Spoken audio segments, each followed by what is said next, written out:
रानू चिड़िया का फ्रिज पिछले कुछ दिनों से खराब होता है, जिसकी वजह से वो बहुत परेशान होती है। अरे मम्मा, अब हम क्या करेंगे? इतनी ज्यादा गर्मी में हमारा फ्रिज भी खराब हो गया। अरे गुड़िया बेटा, अब परेशान मत हो, मैं अभी जाती हूँ और फ्रिज जोड़ने वाले को लेकर आती हूँ। तब तक आप घर में ही रुकना। ठीक है मम्मा, मैं घर में आपका इंतजार करूंगी। तो ऐसे बोलकर रानू चिड़िया अपने घर से निकल जाती है। वो फ्रिज जोड़ने वाले मैकेनिक को अपने साथ घर ले आती है। वो पहले फ्रिज को देखता है और फिर रानू चिड़िया से बोलता है, अरे चिड़िया, आपकी फ्रिज में बहुत ज्यादा खराबी है। इस सब पर 5,000 रुपए का खर्चा आएगा। अगर आप इतने पैसे दे सकती है तो मैं भी आपका फ्रिज ठीक कर देता हूँ। अरे भाई जी, मेरे पास 5,000 रुपए तो नहीं है, आप पैसे थोड़ी कम कर दें। अरे चिड़िया, मैं 200-300 कम कर दूंगा, पर इससे ज्यादा नहीं हो पाएगा। तो ऐसे बोलकर वो मैकेनिक अपना सामान उठाकर वहाँ से चला जाता है। अरे गुड़िया बेटा, अब तो हमें फ्रिज के बिना ही अपना गुजारा करना पड़ेगा, क्योंकि मेरे पास इतने ज्यादा पैसे तो नहीं है। तो ऐसे बोलकर रानू चिड़िया अपने किचन से एक मटका उठाती है और नदी किनारे से उसमें पानी भर कर लाती है। अब तो वो दोनों माँ बेटी ऐसे ही अपना गुजारा करती है। अरे मम्मा, देखो हमारी कितनी ज्यादा खीर बची है। अगर ये इस गर्मी में रात तक ऐसे ही पड़ी रही तो खराब हो जाएगी।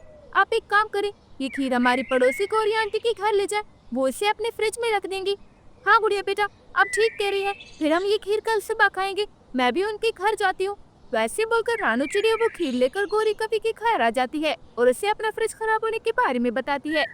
अरे चिड़िया बहन, कोई बात नहीं, जब तक आपका फ्रिज ठीक नहीं हो जाता तब तक आप अपना सारा सामान हमारे फ्रिज में रखना और कोई भी शर्म मत करना, क्योंकि एक पड़ोसी ही तो दूसरे पड़ोसी के काम आता है।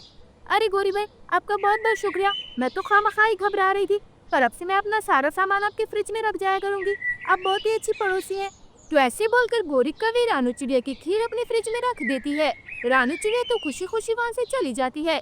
कालू कौवा तो ये सब देखकर बहुत ही हैरान होता है और रानू चिड़िया के जाते ही गौरी कवि से पूछता है, अरे गौरी, तुम कब से इतनी मेहरबान हो गई? तुम तो किसी को अपने फ्रिज का मुफ्त में पानी भी नहीं पिलाती, तो फिर अचानक से तुम उस छोटी चिड़िया के साथ इतनी अच्छी कैसे हो गई? जरा मुझे भी समझाओ, क्योंकि मुझे कुछ भी समझ नहीं आ रहा। अरे कालू जी, मैं ना इतनी अच्छी हूँ और ना ही इतनी बेवकूफ कि मैं हर किसी को मुफ्त में अपना फ्रिज इस्तेमाल करने दूं। मैं तो इसमें अपना फायदा देख रही हूँ। उस चिड़िया का फ्रिज ठीक तो होने वाला नहीं है, तो इसलिए जब तक वो हमारे फ्रिज में खाना रखा करेगी तो उसमें से थोड़ा हम दोनों भी खा लिया करेंगे और आखिर में बिजली का सारा बिल भी उसी से भरवाएंगे। अरे वाह गौरी, तुम तो बड़ी चालाक हो। तुम्हारे इन कामों ने तो मुझे भी सोच में डाल दिया था। मैं भी सोचूं कि भला तुम कब से इतनी मेहरबान हो गई कि मुफ्त में इन गरीबों की मदद करने लगी। इधर वो दोनों पति पत्नी बहुत खुश होती हैं और ऐसी बातें कर रही होती हैं, और उधर रानू चिड़िया भी गौरी कवि की मदद करने से खुश होती है और गुड़िया से बोलती है, अरे गुड़िया बेटा, हमारे पड़ोसी कौवे तो बहुत अच्छे हैं। उन्होंने मुझसे बोला कि जब तक हमारा फ्रिज ठीक नहीं हो जाता हम उनके फ्रिज का इस्तेमाल कर सकते हैं। अरे मम्मा, अगर ऐसी बात है तो फिर मैं अपनी बोतल पानी से भरकर उनके फ्रिज में रखाती हूँ। कल से भले ही आऊंगी, क्योंकि अब ठंडा पानी पीने की आदत पड़ गई है। तो ऐसे बोलकर गुड़िया किचन से अपनी बोतल उठाती है और गौरी कवि के घर आ जाती है। अरे गुड़िया बेटा, इसे अपना ही फ्रिज समझना और कोई भी शर्म मत करना। क्या सच में गौरी आंटी, मम्मा बिल्कुल ठीक कह रही थी, आप बहुत अच्छी हैं। तो ऐसे गुड़िया अपनी पानी की बोतल गौरी कवि को दे देती है और खुशी खुशी वहाँ से चली जाती है। अब तो ऐसा ही होता, रानू चिड़िया के घर जब भी खाना बचता तो वो उसे गौरी कवि के फ्रिज में रखा थी और गुड़िया भी हर वक्त फ्रिज का ठंडा ठंडा पानी पीती। अरे वाह चिड़िया बहन, आप इतनी ज्यादा मिठाई कहाँ से लेकर आई है? ये तो बहुत मजेदार लग रही है। अरे गौरी बहन, कल मेरी माँ आई थी तो वो गुड़िया के लिए मिठाई लेकर आई। ये एक कटोरी मिठाई मैं आपके लिए लेकर आई हूँ, ये आप खा लेना और ये एक कटोरी फ्रिज में रख दीजिएगा, गुड़िया कल सुबह ले जाएगी। तो ऐसे बोलकर रानू चिड़िया उनके घर से निकल जाती है। गौरी कवि तो मिठाई देकर बहुत खुश होती है। इतने में कालू कौवा भी वहाँ पर आ जाता है। अरे वाह गौरी, ये इतनी ज्यादा मिठाई कौन लेकर आया है? और बहुत खुश भी लग रही हो, क्या बात है, मुझे भी बताओ। अरे कालू जी, ये मिठाई वो छोटी चिड़िया लेकर आई है। उस चिड़िया से तो हमें बहुत ज्यादा फायदा हो रहा है। एक तो खाने को अच्छा अच्छा खाना मिल रहा है और दूसरा वो हमारे घर का बिजली का बिल भी भरेगी। तो ऐसे बोलकर वो दोनों हंसते हुए वो लड्डू खा लेते हैं। ऐसा कुछ वक्त गुजर जाता है। रानू चिड़िया खुशी खुशी गौरी कवि के फ्रिज का इस्तेमाल करती है, क्योंकि उसे उनके इरादों के बारे में पता नहीं होता। ऐसे एक महीना गुजर जाता है और बिजली का बिल भी आ जाता है। अरे बिजली का बिल तो आ गया, मैं एक काम करती हूँ, जल्दी से जाती हूँ और ये बिल चिड़िया के घर दे आती हूँ। तो ऐसे सोचकर गौरी कवि भागी भागी रानू चिड़िया के घर आ जाती है।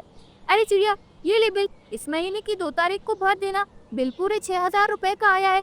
अरे गौरी बहन, वो सब तो ठीक है, पर आप अपने घर का बिल मुझे क्यों दे रही है? लो जी, पूरे महीने ठंडा ठंडा पानी पिया, खाना 2-2 दिन तक मेरे फ्रिज में रख कर खाया, और जब बिल देने की बात आई तो कैसे ये चिड़िया भोली बन रही है। मैं सब जानती हूँ, पर तू एक बात सुन ले, मैं बिल तो तुझे से ही भरवाऊंगी। अरे गौरी बहन, आप ये कैसी बातें कर रही हैं? आपने पहले तो ऐसा कुछ भी नहीं बताया। अरे वाह, एक तो नेकी करो और ऊपर से इनकी बातें भी सुनो। पर तुम मेरी एक बात कान खोल के सुन लो, बिल तो मैं तुझसे ही भरवाऊंगी, वरना मैं तेरे घर का सारा सामान ले जाऊंगी। तो ऐसे धमकी देकर गोरी कभी वहाँ से चली जाती है। रानू चिड़िया और उसकी बेटी तो बहुत परेशान होती है। अरे मम्मा, मुझे माफ कर दे, ये सब मेरी वजह से हुआ है। मैंने ही उस दिन आपको खीर देकर गोरी आंटी के घर भेजा था, ना मैं आपको उनके घर भेजती और ना आज ये सब होता। पर गुड़िया बेटा, अब हम क्या करेंगे? गोरी को इतने ज्यादा पैसे कहाँ से देंगे? मैं उसे अच्छे से जानती हूँ, जब तक वो हमसे पैसे ना ले ले वो ऐसे मानेगी नहीं। अरे मम्मा, पर ये तो गलत है। भला ऐसे कौन पैसे मांगता है? आप कबूतर अंकल के घर जाए और उनसे मदद मांगे, हम उन्हें पैसे नहीं देंगे। हाँ गुड़िया बेटा, मैं भी कबूतर भैया के घर जाती हूँ। ये गोरी तो बहुत बुरी निकली। तो ऐसे बोलकर रानू चिड़िया अपने घर से निकल जाती है और कबूतर के पास आ जाती है। वो उसे गोरी कवि के बारे में सारी बात बताती है। अरे चिड़िया भाई, क्या आपको पता नहीं कि कवि कितने लालची हैं? वो बिना मतलब किसी की मदद नहीं करते। आप उनके घर मदद मांगने गई ही क्यों? मेरे घर में भी तो फ्रिज था, आप मेरे घर आ जाती। अरे कबूतर भैया, पहले तो उसने मुझसे बहुत अच्छे से बात की और मुझसे कुछ भी नहीं बोला।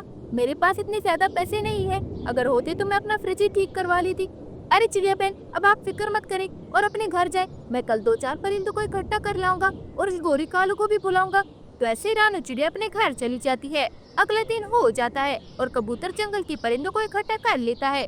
थोड़ी देर में कालू, गौरी और रानू चिड़िया भी वहाँ पर आ जाती है। फिर वो दोनों अपनी अपनी बात बताते हैं। अरे दोस्तों, इस छोटी चिड़िया की वजह से मेरा फ्रिज दिन रात चला और अब जब बिल भरने की बात आई तो ये चिड़िया बिल भरने से इनकार कर रही है। अब आप ही बताएं, भला मैं इतना ज्यादा बिल कहाँ से भरूंगी? अरे भाइयों, अगर इसकी दिल में यही बात थी तो फिर ये पहले ही दिन मुझे साफ साफ बता देती, मैं इनके घर कुछ भी ना लेकर जाती। पर नहीं, पहले इसने मुझे धोखे में रखा और आखिर में सारा बिल मुझसे ही भरवाना चाहती है। तो सब परिंदे इन दोनों की बातें सुनकर आपस में मशवरा करते हैं और फिर इनसे बोलते हैं। अरे गोरी, आपका चिड़िया से पैसे लेने का कोई हक नहीं बनता। फ्रिज सिर्फ चिड़िया के लिए थोड़ी ही चला था, उसमें आपका खाना भी तो रखा हुआ था। हाँ, और एक और बात पर तो हमारा ध्यान भी नहीं गया, बिजली का बिल तो पूरे घर का आता है, सिर्फ एक फ्रिज का तो नहीं आता जो आप सारा बिल चिड़िया से भरवाना चाहती है। अरे दोस्तों, अगर आप सब मेरी बात माने तो मैं एकदम सही मशवरा दूंगा आप सबको। चिड़िया बहन, आप गोरी कवि को 5,000 रुपए देने के बजाय अपना फ्रिज ठीक करवा ली, और जब गोरी कवि का फ्रिज खराब हो जाए तो आप उसका सामान 1 महीने अपने फ्रिज में रख लेना। तो ऐसे तुम दोनों का हिसाब बराबर हो जाएगा और फिर तुम्हें से अपने पैसे भी नहीं देने पड़ेंगे। रानू चिड़िया तो ये बात सुनकर बहुत खुश हो जाती है और उन सबसे बोलती है। अरे भाइयों, मैं 1 महीना तो क्या बल्कि 2 महीने इनका सामान अपने फ्रिज में रख लूंगी, मुझे आप सबका ये फैसला मंजूर है। तो ऐसे उन सब की बातें सुनकर कालू, गोरी तो चुपचाप खड़े होते हैं और बिना कुछ बोले वहाँ से चले जाते हैं। रानू चिड़िया तो बहुत खुश होती है और राहत की सांस लेती है। अरे भाइयों, आप सबका बहुत बहुत शुक्रिया जो आपने इन बुरे कौवों से मेरी जान छुड़ाई, वरना मैं तो बहुत डर गई थी और मेरे पास इतने ज्यादा पैसे भी नहीं थे। तो ठीक है रानू चिड़िया, अब तो आपको आपका सबक मिल गया होगा, तो आगे से आप ध्यान रखना और उन बुरे कौवों से कोई भी मदद नहीं मांगना। तो ऐसे बोलकर रानू चिड़िया खुशी खुशी वहाँ से चली जाती है और अपने घर आ जाती है। वो तो बहुत खुश होती है क्योंकि उस गोरी से उसका पीछा छूट चुका होता है। अरे मम्मा, मैं तो बहुत खुश हूँ, शुक्र है जो उन बुरे कौवों से हमारी जान छूटी, अब आगे से हम उनसे कोई भी मदद नहीं मांगेंगे। हाँ गुड़िया बेटा, आप बिल्कुल ठीक कह रहे हैं। तो इधर वो दोनों माँ बेटी बहुत खुश होती हैं और ऐसी बातें कर रही होती हैं और उधर वो कवि बहुत परेशान होते हैं। अरे गोरी, बड़ी चालाक बनती हो, अब मजा आया, तुम्हारी चालाकी तुम पर ही भारी पड़ गई। सारा महीना इतना ज्यादा बिजली इस्तेमाल की, ये सोचकर कि बिजली का बिल उस छोटी चिड़िया से भरवाएंगे, पर हमारी चाल हम पर ही उल्टी पड़ गई। हाँ कालू जी, पर मुझे क्या पता था कि वो चिड़िया इतनी होशियार निकलेगी कि वो जंगल के सब परिंदों को इकट्ठा कर लेगी। तो ऐसे वो दोनों पति पत्नी अपने किए पर बहुत पछताते हैं।